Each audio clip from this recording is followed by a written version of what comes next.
Hey, hey, Jean-Jacques Mambo, et on va encore parler de personnages. Au jour d'aujourd'hui, j'aimerais encore continuer sur la série des personnages qu'on adore adorer. D'accord? Et aujourd'hui, je vais te parler de Mike Tyson, Iron Mike.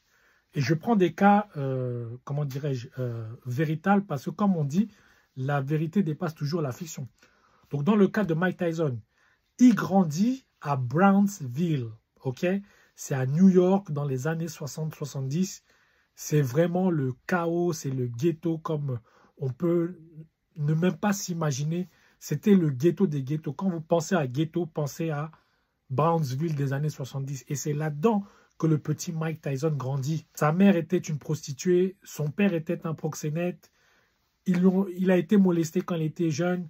Bref, il se faisait bisuter quand il était petit. Et c'est pour ça qu'il a commencé à faire de la boxe pour pouvoir se défendre. Et il se trouve qu'il a rencontré Angelo Dundee qui lui a donné un second souffle dans sa vie. Parce qu'à 15 ans, 14-15 ans, il avait déjà une carrure de 18, 19, 20 ans.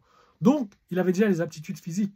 Angelo Dundee lui a donné les aptitudes mentales pour pouvoir devenir le boxeur qu'on a tous connu, qu'on a tous aimé. Ça, c'est pour le background. Très important quand on construit un personnage, que le personnage puisse avoir un background qui va nous permettre peut-être de nous identifier ou de comprendre la psychologie du personnage. Très important. Quand j'écris un personnage, pour moi, il est fait de chair et de sang. Et c'est la meilleure façon pour faire en sorte que le personnage soit crédible.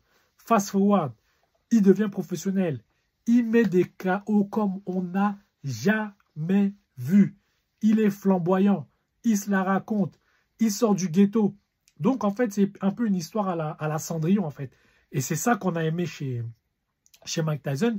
Mais tout dégringole quand il perd son premier combat contre Buster Douglas. Personne ne le voyait perdre ce combat.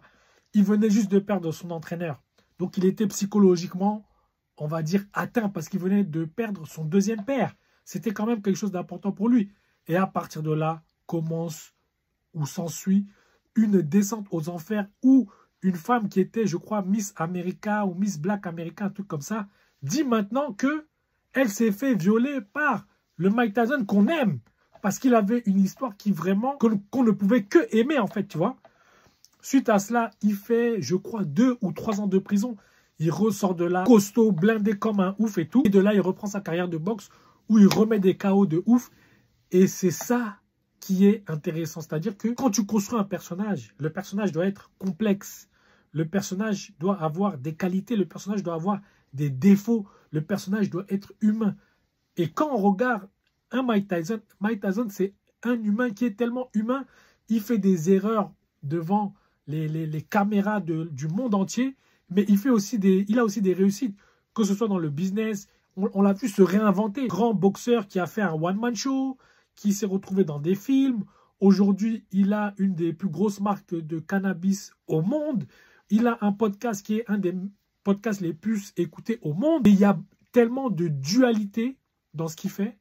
Et il y a tellement une progression. Quand je dis progression, ça peut être une évolution humaine qui va vers le haut. Ça peut être une évolution humaine qui va vers le bas.